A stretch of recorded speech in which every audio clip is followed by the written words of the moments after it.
y qué parte nuestra es ambiental. Es una pregunta apasionante. El problema es que, bueno, pues no tiene una respuesta fácil. Cuando nos preguntamos cuánto de lo que hacemos o de lo que nos pasa, ya sean comportamientos, ya sean enfermedades, ya sean apariencias físicas, es genético y cuánto no, queremos tener una respuesta contundente y desafortunadamente por la complejidad de la genética no es fácil darla. Es decir, ¿cuánto de nosotros es genético? Pues nunca vamos a poder decir, es el 44%. Dependerá de qué rasgo estemos valorando, será más o menos genético, estará determinado por más o menos genes interactuando más o menos con el ambiente, con lo cual, pues, trabajar intentando dar respuesta a cuánto es genético de un determinado rasgo, o responder, por ejemplo, a preguntas como las que recibimos los genetistas, particularmente los que trabajamos en el comportamiento, como la homosexualidad es genética, la agresividad es genética, ¿por qué me gusta jugar a las cartas como le gustaba a mis padres? ¿Es eso genético? Bueno, pues es prácticamente imposible de responder sin estar demasiado tiempo dando explicaciones. De todas maneras, yo como soy muy cabezota, pues sigo intentándolo. Y como decía antes, como es mi vocación, pues procuro dedicarme a ello.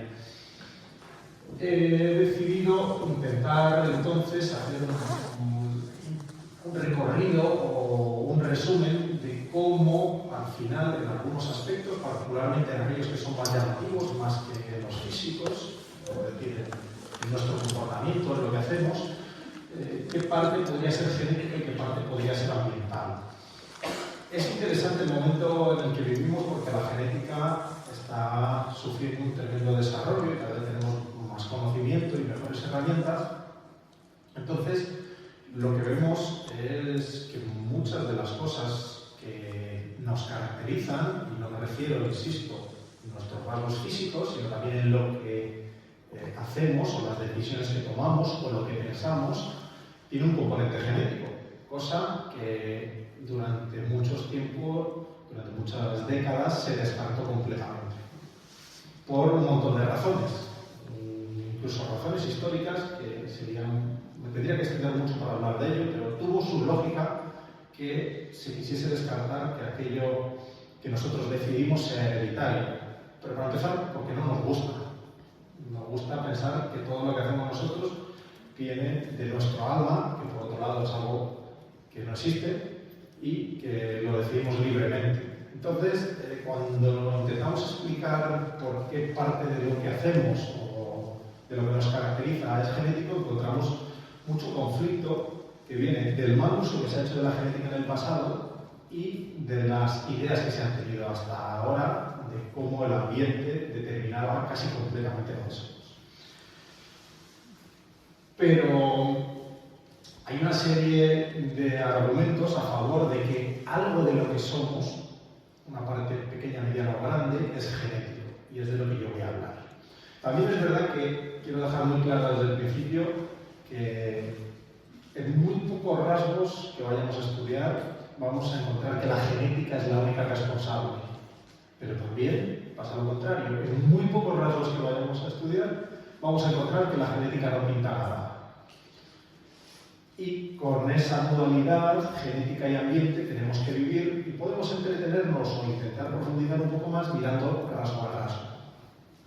Yo lo que pretendo es explicar cómo sabemos hoy en día que parte de lo que hacemos, igual que parte de lo que somos físicamente, es culpa de nuestra genética.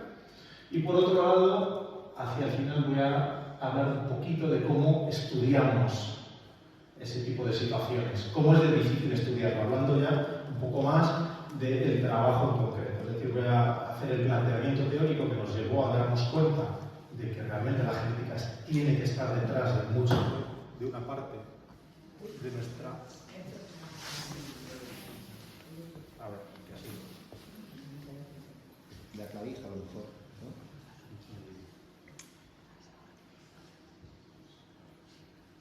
A ver. Sí, puede ser aquí. Aquí.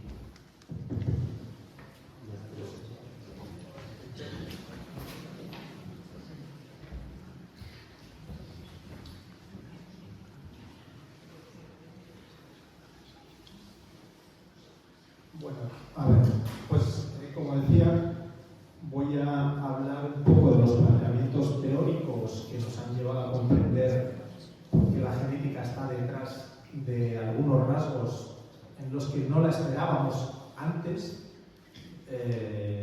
Por ejemplo, sabíamos que el color de ojos lo determina la genética y nunca ha habido discusión, pero en otro tipo de situaciones, por ejemplo, en la inteligencia, bueno, pues siempre se ha discutido mucho si había genética o no detrás, ¿qué es? ¿Más genético o más social? Entonces, esos son los rasgos difíciles de estudiar. Y como les decía, yo voy a intentar explicar un poco los fundamentos que hay detrás de descubrir cómo la genética está detrás de muchos aspectos en los que antes no se la esperaba, y por otro lado hablar un poco de esas técnicas que nos ayudan a saberlo, a estudiarlo dentro de su dificultad. Y he elegido una serie de puntos para hablar de ello. En primer lugar, hablando de lo más complejo, de lo más llamativo que es el comportamiento, cómo algunos de nuestros comportamientos están condicionados, nunca determinados del todo, pero sí a veces sutilmente o muy intensamente condicionados por la genética, voy a hablar de cómo el comportamiento no se puede desligar de la genética. Gracias.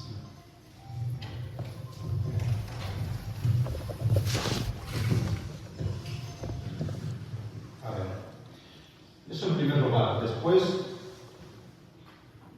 brevemente, demostraré o ilustraré por qué el cerebro es muy mal aliado para que entendamos lo que somos realmente y lo que nos pasa. Y por último, hablaré de esos aspectos más técnicos de cómo estudiamos la base biológica del comportamiento. Bueno, para soportar la idea de que el comportamiento hoy en día no se puede desligar de la genética, del ADN, en realidad no hay que hacer mucho esfuerzo, porque hoy en día sabemos que lo que hacemos, todo nuestro comportamiento... Es ambiental, es ambiental.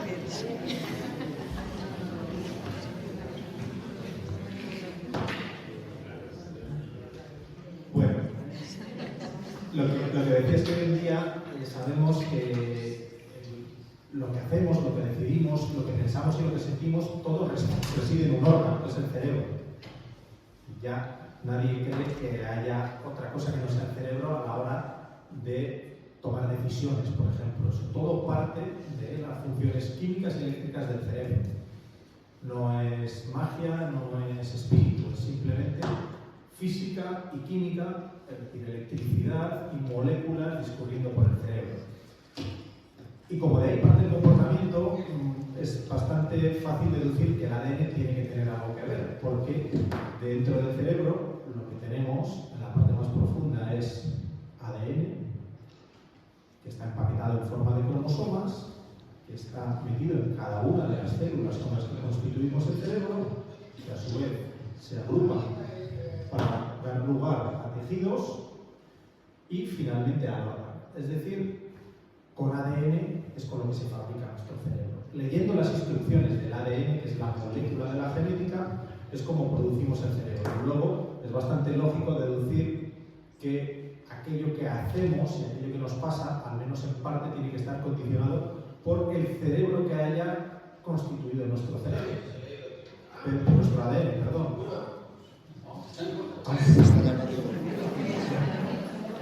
Está funcionando. Sí, sí. No cabe duda. Funciona mejor que el mío.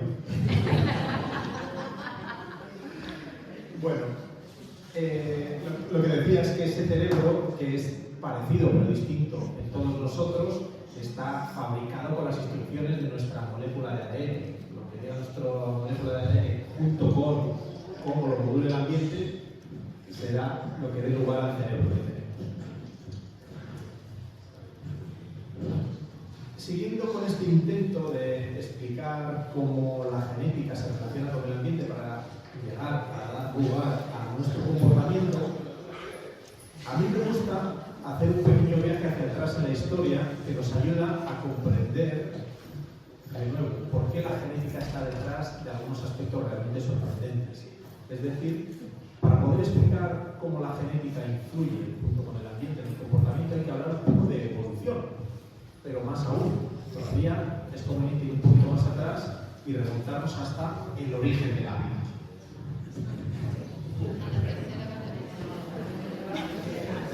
No sé si ya... Pues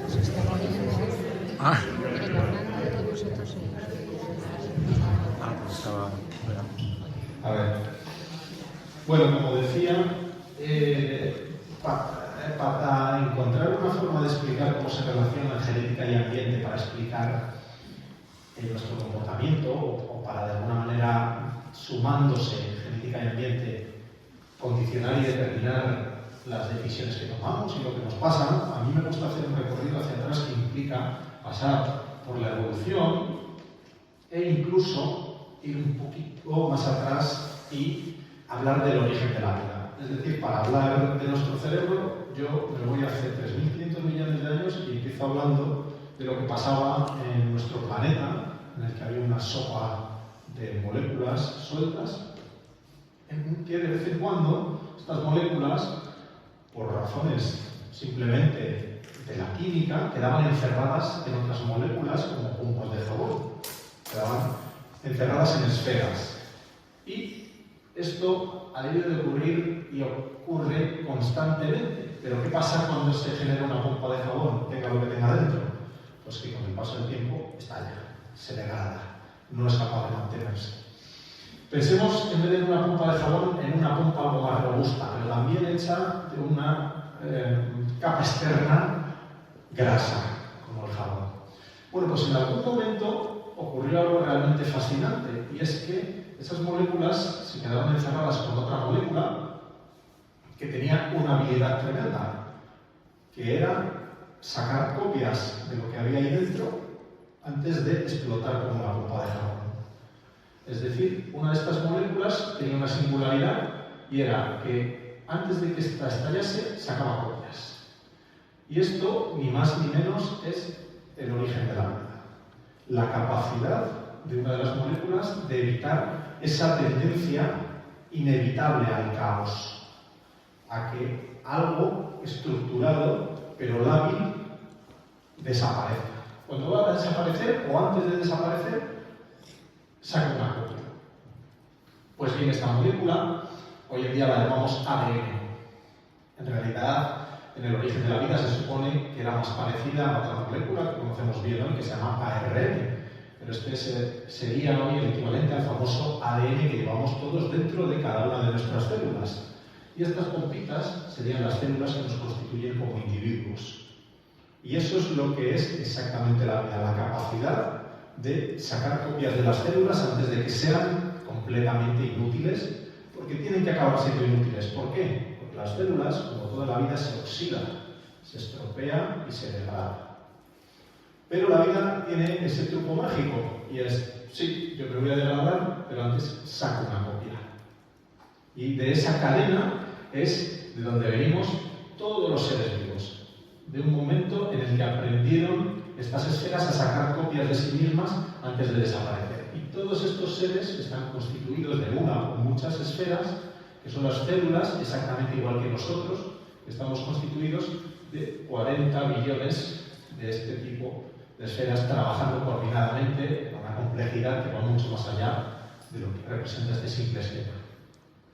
De hecho, la gran habilidad de esta molécula famosa, que es con la que trabajamos los genetistas, que es el ADN, es orquestar aquello que sea necesario para la supervivencia y la reproducción. El ADN es un manual de instrucciones para gestionar el trabajo de moléculas que tiene alrededor. Y esa gestión va encaminada a que se haga bien lo que nosotros llamamos reproducirnos. Es verdad que reproducirnos es lo que nos hace seres vivos, y si nos paramos a pensar un momento, nosotros cuando hablamos de reproducción pensamos en otra cosa que no es lo que se piensa siempre en términos biológicos. Nosotros aquí ahora mismo estamos reproduciéndonos todos, porque estamos renovando nuestras células. El ADN de algunas de nuestras células está decidiendo sacar copias antes de que la célula anterior se degrade y se estropee. Por eso hay una reproducción que podríamos llamar aburrida o inconsciente, aunque esto no sea un término muy científico, que es la que estamos haciendo todos constantemente. De hecho, este individuo y este individuo son el mismo, aunque en este individuo prácticamente ya no queda nada de este individuo, porque ha ido renovando sus células. Obviamente, él se siente como que es el mismo, pero, por ejemplo, nuestro intestino de hoy no es el mismo que el de hace una semana. Hay unas células que se renuevan más despacio, como por ejemplo las del cerebro, que tienden a renovarse mucho, y otras que se renuevan muy rápido, orquestadas por el ADN que tienen en su interior. Pero, por ejemplo, insisto, las células intestinales, en el plazo más o menos de unos 7 días, han cambiado totalmente. Necesitan ser completamente nuevas para ser funcionales. Y es verdad que luego hay un momento que ocurre una reproducción, que es la reproducción que todos entendemos como reproducción, que es la de dar lugar a un nuevo ser. Pero en el fondo el fenómeno es más o menos el mismo que el que sufre nuestro intestino, son células renovándose. Lo que pasa es que en este caso, cuando nos reproducimos en el sentido literal, cuando tenemos hijos, lo que estamos haciendo es llegar a un punto en el que dejamos una copia de todas nuestras células completas antes de que sea demasiado tarde para poder hacerlo, antes de que nuestro cuerpo se agote, de que todas nuestras células se vuelvan inútiles, que será cuando nos curamos. A lo que voy, nosotros cuando estamos teniendo hijos estamos pensando que nos estamos reproduciendo nosotros, pero es mentira, el que se está reproduciendo es nuestro ADN. Lo que estamos haciendo es, en un envase nuevo, dejar una copia de parte del ADN del padre y parte del ADN de la madre. Y ahí empieza la nueva vida. Y todo esto es un proceso que no se ha detenido nunca desde hace 3.500 millones de años. Es una forma muy poco antropocéntrica de verlo, pero es así como ocurre. Es decir, quien ha pasado a la siguiente generación de nosotros es solo una copia de nuestro ADN, no hemos dejado nada más. Los varones, un poquito de ADN. Las mujeres, una célula y otro poquito de ADN. Y a partir de ahí, en ese ADN, estaban las instrucciones para fabricar el nuevo ser, nuestro hijo. ¿Sí? Insisto, quien se ha reproducido no somos nosotros, sino esta molécula, aparte de lo que hubiese dentro de la célula para que ella pudiese hacer su trabajo y desencadenar el nuevo ser. Somos seres distintos unos de otros porque esos ADNs han ido cambiando un poquito.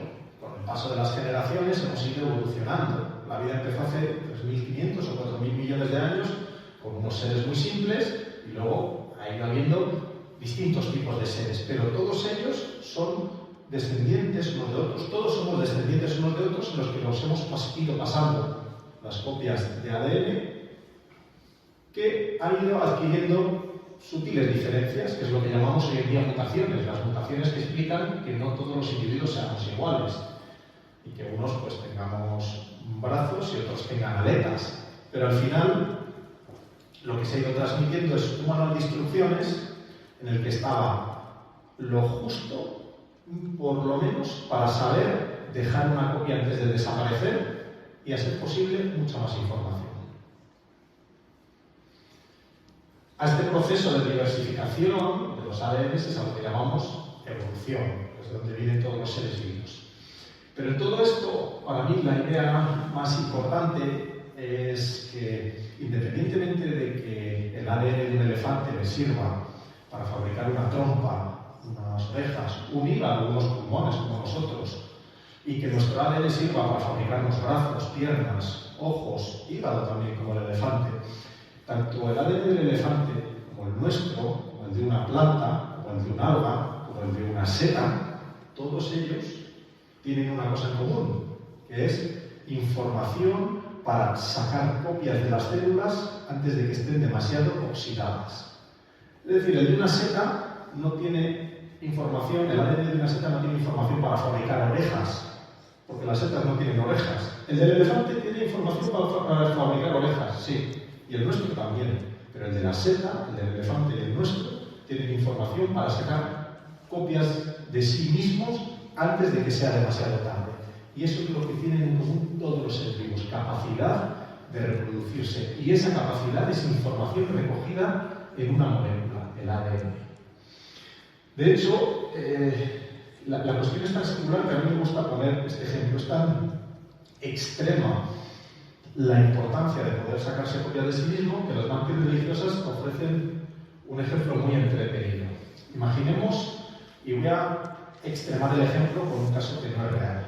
Imaginemos que hay una mantis religiosa que tiene información para buscar muy bien hojas jugosas que comerse, porque es lo que le gusta masticar, y sobre todo para cazar saltamontes, que es lo que le aporta los nutrientes. Una mantis religiosa que tiene, por ejemplo, una vista muy buena para detectar y cazar insectos. Pero, sin embargo, no tiene un gen, una parte del ADN, no tiene una instrucción en su material genético que le diga que busque pareja. Nace sin esa instrucción. Y sin embargo tenemos esta otra, en la que no tiene habilidades para buscar saltamontes, nace ciega, pero sin embargo nace con habilidades para encontrar pareja a pesar de que es ciega. Vamos a decirlo al revés. Esta es la que es buena cazadora y esta es la que es buena reproductora. Entonces, nace la buena cazadora y como vive muy poquito, a los pocos minutos está comiendo saltamontes y nutriéndose estupendamente. Nace la buena reproductora y a los pocos minutos encuentra pareja y se cruza con la pareja. Es decir, fertiliza a la pareja. Pero este es un macho de mantis. ¿Qué hace la hembra de mantis en cuanto que tienen relaciones? Se lo zampa. Es decir, este macho ha vivido 15 minutos y este lleva 3 días poniéndose morado de saltamontes. ¿Cuál de los dos es mejor superviviente?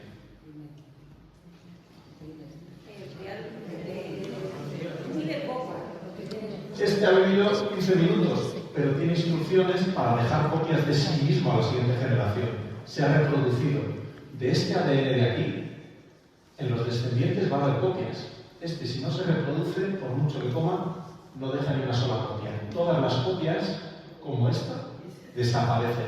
Esto es lo que ha ido ocurriendo a base de años y años de evolución. Somos descendientes de aquellos que tuvieron la capacidad de dejar copias. Luego es lógico que la instrucción que tienen todos los ADN, bien sea de una seta, de una mantis, de una planta, de un elefante o nuestro, es lo mínimo que van a tener seguro es cómo dejar copias de las células. Porque si no lo tuviesen, no habría copias.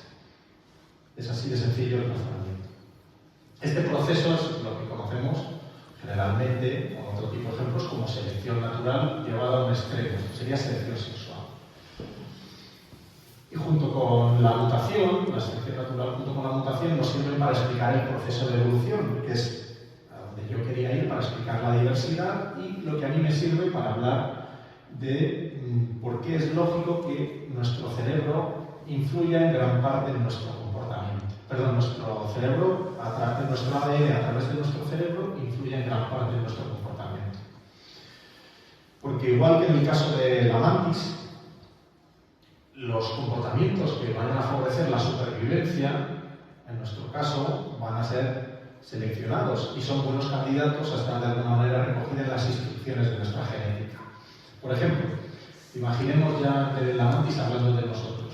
Imaginemos que tenemos un cerebro que hace que nos guste, nos resulte muy atractivo el olor de los bocadillos. Nos llevará a buscar bocadillos, comeremos bocadillos y eso será, si es en la justa medida, bueno para nuestras células. Nuestras células durarán más tiempo y podrán subsistir. Si nuestro cerebro estuviese configurado por nuestro ADN para que lo que nos oliese bien fuesen las heces, sería muy mala idea, porque nuestras células se intoxicarían y moriríamos. ¿De dónde venimos todos? De aquí. Somos herederos de gente que tomó las decisiones correctas para sobrevivir y para reproducirse. Y si esas decisiones van grabadas en el ADN, es mucho más probable que seamos buenos supervivientes y buenos reproductores. Es decir, si no tenemos que aprender por ensayo y error, porque nos enseñen que no hay que beber agua de los charcos o de las fosas sépticas, mejor que le irá a nuestra especie y a todas las demás. En ese sentido, es como llego al segundo punto que quería tratar, que es que el cerebro es muy mal aliado para entender lo que realmente determina nuestra genética, o más que determina lo que realmente nos condiciona nuestra genética. ¿Por qué es muy mal aliado nuestro cerebro? Porque a pesar de que somos somos descendientes de grandes supervivientes y de grandes reproductores, no lo sabemos. Porque no necesitamos saberlo. No hace falta que sepamos que nos tiene que apetecer comer un bocadillo más que beber de un charco. Y les pido que en este momento no piensen en nuestra especie, que estamos mucho tiempo con nuestros padres y nos enseñan las cosas y de hecho alguien dirá, pero a los niños les gusta beber de los charcos. Sí. Vamos a pensar en animales a los que sus padres no les hacen tanto caso y por tanto tienen que nacer con unos instintos mucho mejor ecualizados que los nuestros. Bueno, pues los perros, por ejemplo, se reproducen y buscan comida sin que nadie se lo diga. Y eligen bien sin que nadie se lo diga. Y eso es porque su ADN ha fabricado un cerebro que les permite tomar las decisiones correctas para la supervivencia, o por lo menos las suficientemente correctas para la supervivencia. Así lo ha ido presionando para que ocurra la selección natural. Pero también es verdad que lo hacen sin saber por qué lo hacen. Es decir, el cerebro puede tomar las decisiones correctamente sin que nosotros sepamos por qué lo hacemos. Y de hecho, en general en nuestra especie pasa una cosa bastante curiosa, y es que entendemos muy mal por qué hacemos las cosas. Tendemos a hacer un análisis de primera línea de causas próximas, pero no de causas últimas. Por ejemplo, este individuo de aquí, que podría ser yo mismo, mira a Scarlett Johansson y dice, ¿por qué me gusta? Y dice, porque es guapa. Y nos quedamos tan contentos, porque la vemos y es guapa. Pero no hacemos un análisis que vaya más allá. Es decir, guapa es una etiqueta que pone nuestro cerebro, pero en realidad es porque nuestro ADN nos ha configurado para encontrar atractivas a personas con las que podríamos reproducirnos. Porque si no pudiésemos reproducirnos con esa persona, esa copia de ADN no pasaría a la siguiente generación y no habría más individuos que fuesen de la misma manera. Es decir, el ADN, la causa última, es que fabrica un cerebro que hace que encontremos atractivas a gentes con las características de Scarlett Johansson. O, por ejemplo, si yo veo este plato, digo, me gusta porque esto está rico. A otro le parecerá rico otra cosa. En cualquier caso, el cerebro al final lo que hace es poner una etiqueta, pero es un ADN que ha fabricado un cerebro en el que está la capacidad de identificar aquello que es capaz de aportar energía. Rico o guapo no es nada. De hecho, la sal nos sabe a algo porque la necesitamos, sino probablemente no nos sabe a nada. O un ejemplo mucho más extremo. Las tartas no saben a nada. Nuestro cerebro dice que eso es dulce. Es decir, pone la etiqueta de dulce a una cosa que tiene mucha glucosa. Pero la glucosa, que es lo que a nosotros nos sabe dulce, no es nada. La glucosa es carbono, hidrógeno y oxígeno. Y el carbono, el hidrógeno y el oxígeno no tiene sabor. El sabor se lo ponemos nosotros. Nuestro ADN hace que pensemos que eso está dulce para que lo busquemos, porque nos aporta energía. Y en este mismo modelo de razonamiento inverso, si este fuese la apariencia de un macho o una hembra en su pico reproductor de nuestra especie, nosotros lo encontraríamos guapo seguramente. Habríamos llegado hasta ese punto. Mientras que, como no tiene las características que nos sirvan para reproducirnos, pues no ha ido nuestra especie evolucionando en esa dirección. La psicología evolucionista es la disciplina que trabaja haciendo planteamientos teóricos sobre por qué nos pasan este tipo de cosas, por qué encontramos atractivas Scarlett Johansson o por qué encontramos rico el sabor de los dulces. También hace otros estudios, planteamientos teóricos muy interesantes, no voy a entrar en detalle, pero que realmente creo que sí que son atractivos de conocer, y es verdad que en el libro del ADN dictador yo los desgrano un poco más, como cuál es el origen de que tengamos aficiones, cuál es el origen de que pueda haber diferencias en los comportamientos entre hombres y mujeres. Es todo un gran santo.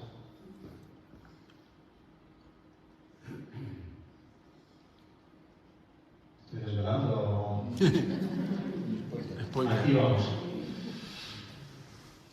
¿Cuál es el origen, como comentábamos, de que encontremos atractivas las cosas dulces? En este sentido, aunque no voy a entrar en detalle, era muy interesante lo que comentaba Paco en la presentación, nuestro cerebro ha sido creado por un ADN que hace que encontremos muy atractivas, por ejemplo, las cosas dulces, pero es un ADN que está adaptado a cómo era el ser humano hace 10.000 años. Entonces, nos hacía voraces buscadores de lo dulce, porque había muy poco dulce, y resultaba muy adaptativo, muy beneficioso ser así. Imaginemos hace 10.000 años corriendo por la sabana un individuo que no buscase comida, que no le atrayese el dulce, y otro que sí. ¿A cuál le iría mejor? Pues al que le atraía el dulce, porque si veía bayas, comía bayas y tenía energía. Si el otro no le sabía nada, pues probablemente no comería bayas. ¿Qué pasa? Que somos hijos del que comía muchas moras y muchas frambuesas, pero ese individuo no vivía en una sociedad en la que hay escaparates con tartas. ¿Y qué es lo que pasa cuando ese individuo, que es nuestro antepasado de no hace tanto tiempo, porque son 10 o 15.000 años, le pones delante de un escaparate con tartas? Pues como decía yo en el párrafo que ha leído Paco, entramos en cortocircuito. Es decir, somos un ser primitivo, con un ADN que fabrica un cerebro ecualizado y adaptado a la sabana de hace 10.000 años, que de repente en 10.000 años se crea una sociedad súper sofisticada. Tenemos todavía mucha genética de ese hombre primitivo. No nos han dado tiempo a evolucionar tan rápido para adaptarnos a estos tiempos. Entonces somos cerebros que cuando veían unas moras y unas frambuesas las disfrutaban y las cogían con voracidad, teniendo delante tartas. Entonces nos lanzamos y comemos con voracidad los dulces. Son lo que se llama un hiperestímulo. Nuestro cerebro no está preparado para los estímulos tan atractivos. De tal manera que ocurre lo que ocurre, que comemos mucho más de lo que necesitamos, porque ese cerebro de nuestro antepasado de la sabana estaba pensado para comer todo lo que pudiese a destajo, como les pasa a los perros. Porque vete a saber cuándo era el próximo día que vas a encontrar las moras y las frambuesas. Entonces, ahora hay frambuesas, come. Ahora has cazado un cerdo salvaje, come. Pero claro, no le pasaba que todos los días tenía un restaurante donde podía comerse un cochinillo a la vuelta de la esquina. Entonces, eso es parte de lo que sufrimos ahora que comentaba Paco en la presentación. Bueno, como decía, la psicología evolucionista trata de explicar ese tipo de situaciones, también un poco como nuestro cerebro no nos explica o no tiene necesidad de explicarnos todo lo que nos ocurre y cómo funcionamos en automático mucho. Y también gran parte de aquellas cosas para las que no nacemos como un libro en blanco, es decir, que ya traemos incorporadas de serie, que es algo de lo que resulta más novedoso si nos comparamos con las décadas anteriores. Es decir, cosas que sabemos que hoy en día tenemos todos al nacer y que pensábamos que antes las aprendíamos, comportamientos que son característicos de los individuos. Pero bueno, yo no voy a hablar de psicología evolucionista y en esta última parte quería hablar un poquito de cómo estudiamos las bases biológicas del comportamiento. Una vez que hemos visto que es evidente que en nuestro ADN tiene que haber algo de comportamiento, porque porque es fundamental que nos lleve a ser por lo menos buenos supervivientes y buenos reproductores.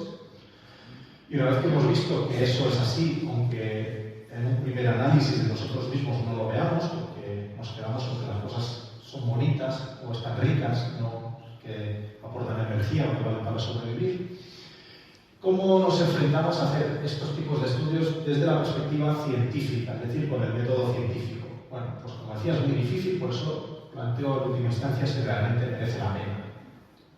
La respuesta es que sí, pero se sufre.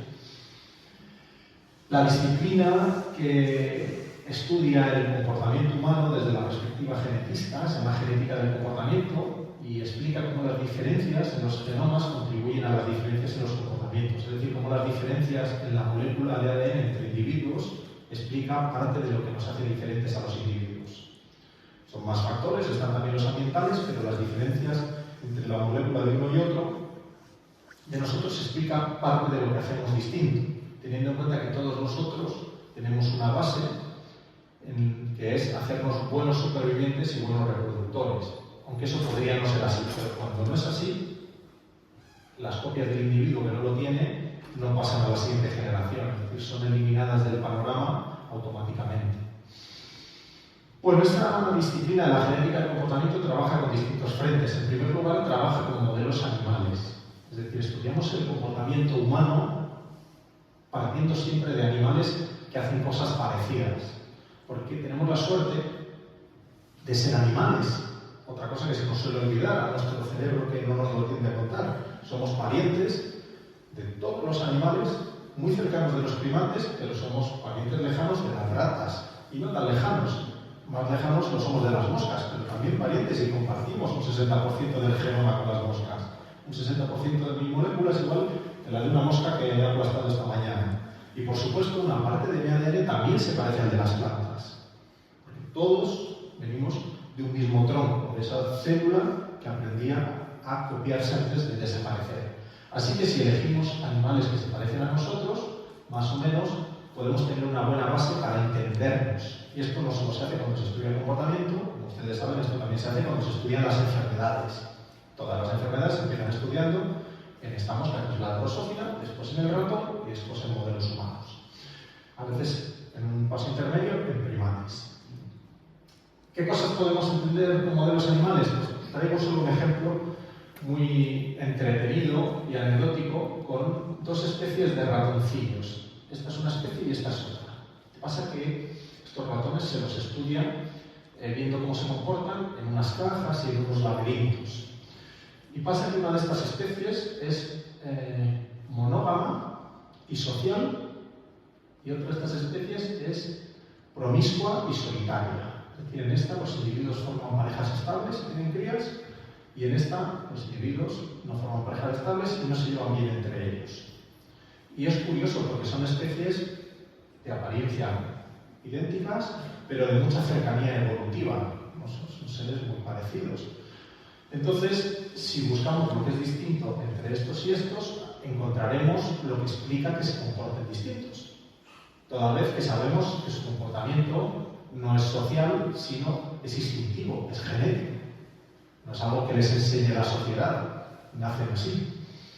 Y esto es lo que se hace, se estudia, bueno, estos son los estudios para el tiempo que pasan con una determinada pareja, etcétera, etcétera, y en esas cajas se estudia, y hace ya tiempo se encontró que la principal diferencia entre estas dos especies es una región del cerebro en la que hay unos receptores de un neurotransmisor y de una hormona. No voy a entrar en detalles, pero lo que pasa es que en el cerebro de los monógamos y sociales hay aquí unas moléculas que no lo hay en el de los solitarios. Y, de hecho, se identificó porque era así y se vio que había un gen en el cual había una diferencia. Entonces estos individuos tenían el gen con una región aquí del ADN que hacía que esto apareciese aquí en el cerebro, y sin embargo en estos otros el gen era distinto y solo por esa pequeña diferencia del ADN ya no aparecía una parte en el cerebro. Lo más divertido de todo esto es que, como son animales modelo, que esa es la riqueza, lo que podemos hacer es tomar individuos de los que son promiscuos y modificarlos genéticamente. Y entonces les alteramos el gen para que sea como el de los monógamos. ¿Y qué les pasa? Que se vuelven monógamos. Y tomamos ratoncillos que son monógamos y les alteramos el gen y los volvemos promiscuos. De tal manera que con animales modelos demostramos que esta pequeña diferencia genética explica esas diferencias en el comportamiento social. Bueno, esto nunca es así de sencillo de estudiar, es un ejemplo extremo, porque normalmente cuando estamos hablando de un comportamiento no hay un solo gen que lo explique. Normalmente son muchos genes interaccionando, es una cascada más compleja, pero este es un ejemplo paradigmático porque al ser un gen que cambia una zona tan importante del cerebro, el impacto es muy grande, tanto como para cambiar el comportamiento de pareja y el comportamiento social.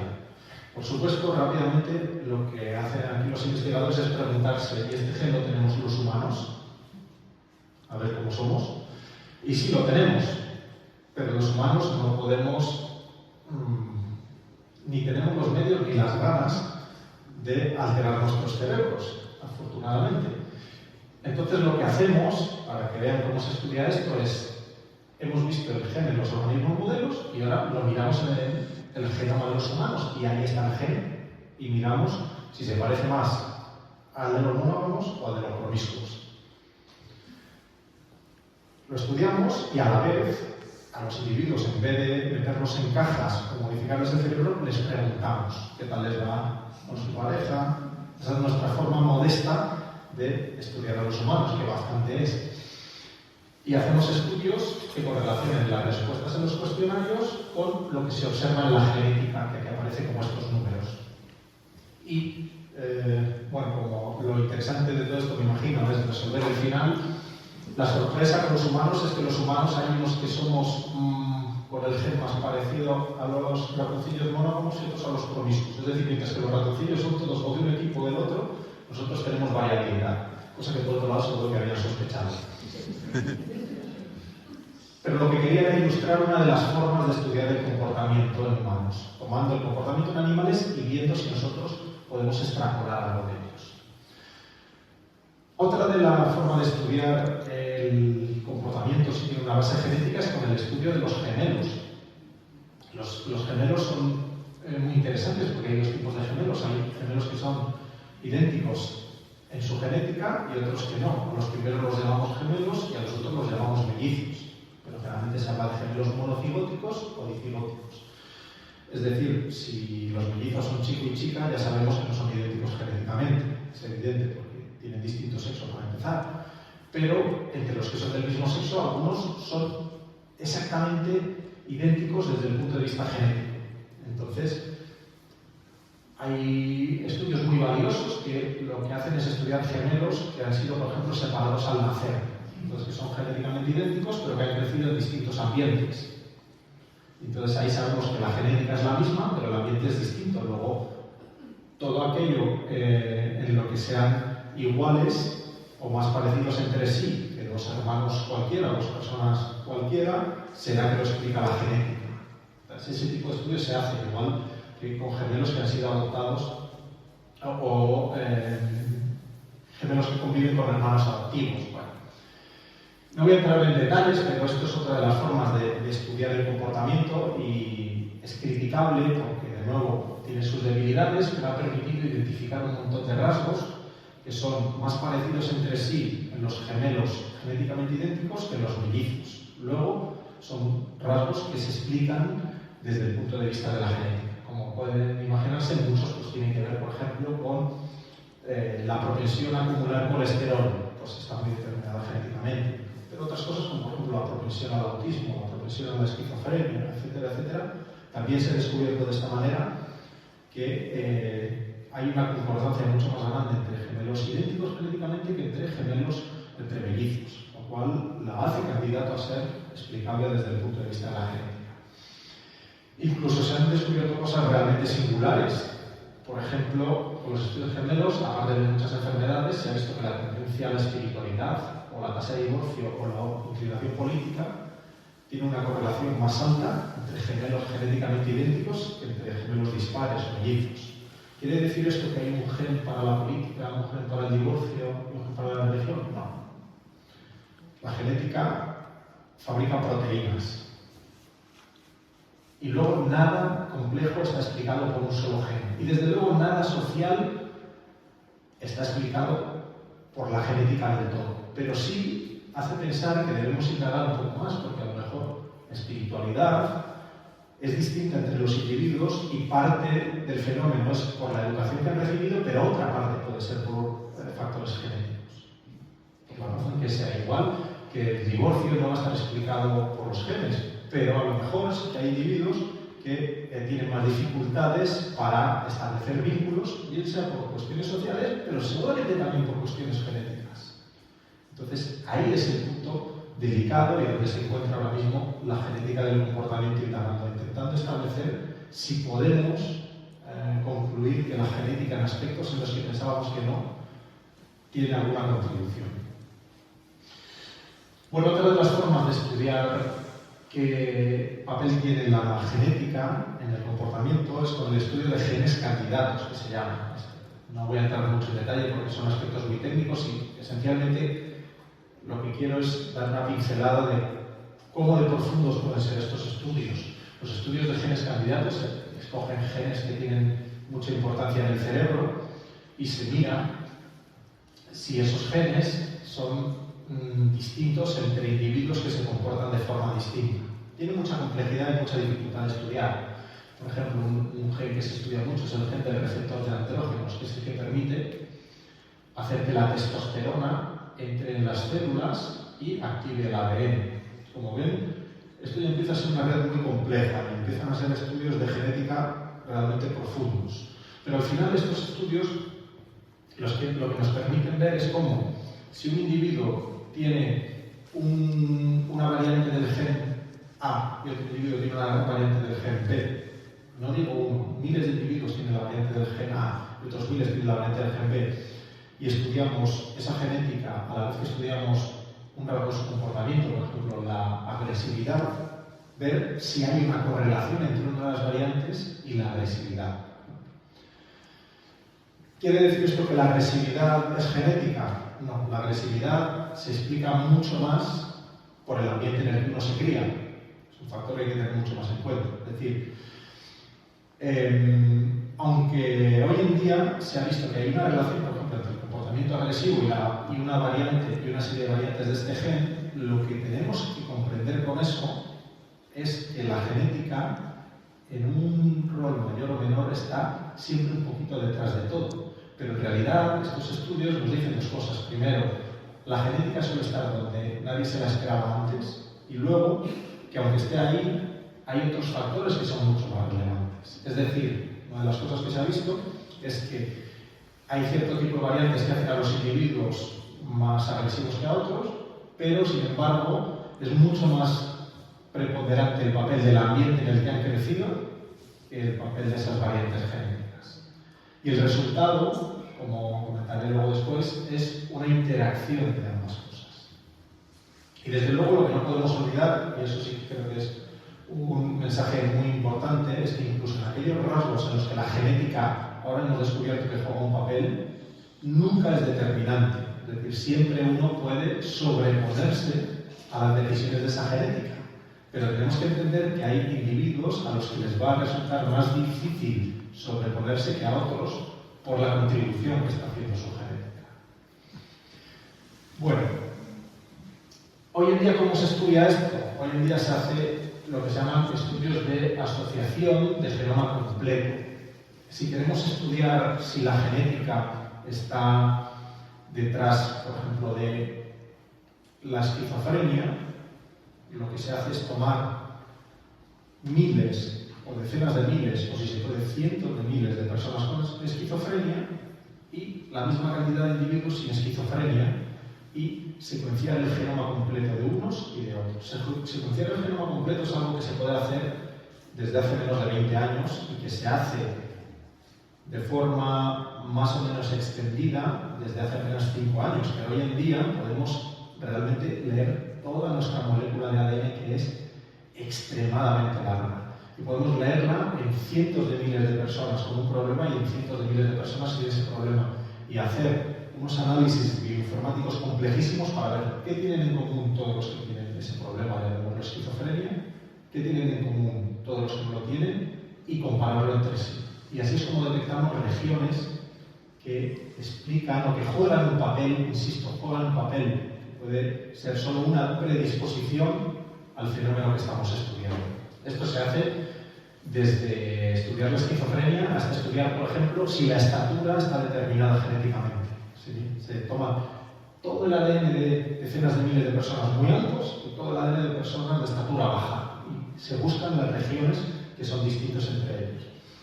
Y se encuentran, pero de nuevo, se encuentran, pero la estatura es un ejemplo perfecto para entender cómo es el papel de la genética. ¿Alguien duda que la estatura esté determinada genéticamente? Probablemente nadie, porque de padres altos nacemos altos y a la inversa. ¿Pero alguien duda que el ambiente juega un papel fundamental? Si tú a una persona con una genética para desarrollar su estatura no lo nutres de la forma adecuada, no la va a desarrollar. Es decir, ¿qué vemos también? Que con el paso de las generaciones todos los individuos de la generación son más altos.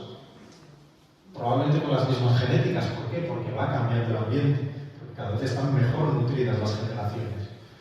Y por eso digo que podría ser un ejemplo casi paradigmático de cómo funciona esta relación de la genética de los factores complejos. Al final, la magnitud de los efectos genéticos en la mayoría de los rasgos viene determinada por el ambiente. Hay un ejemplo muy clásico y muy interesante y muy trascendente en cuanto a la psicología y a la psiquiatría, que es este que tiene que ver con el transportador de serotonina. Para un gen que se llama el transportador de serotonina, que juega un papel muy importante en el cerebro, que fabrica una proteína muy importante en el cerebro, podemos tener tres versiones, es decir, cada uno de nosotros es de una forma, pero solo nos puede tocar una de tres versiones. O esta, o esta, o esta. Entonces, unos somos SS, otros somos SL y otros somos LL. Y se estudia ese gen en relación con la depresión. Y salen unos resultados realmente interesantes que explican muy bien cómo es esa relación de la genética con el ambiente. Una persona con el genotipo SS tiene una probabilidad de tener depresión igual de baja que uno con el LL, que es este puntito de aquí, en el caso de tener una infancia normal.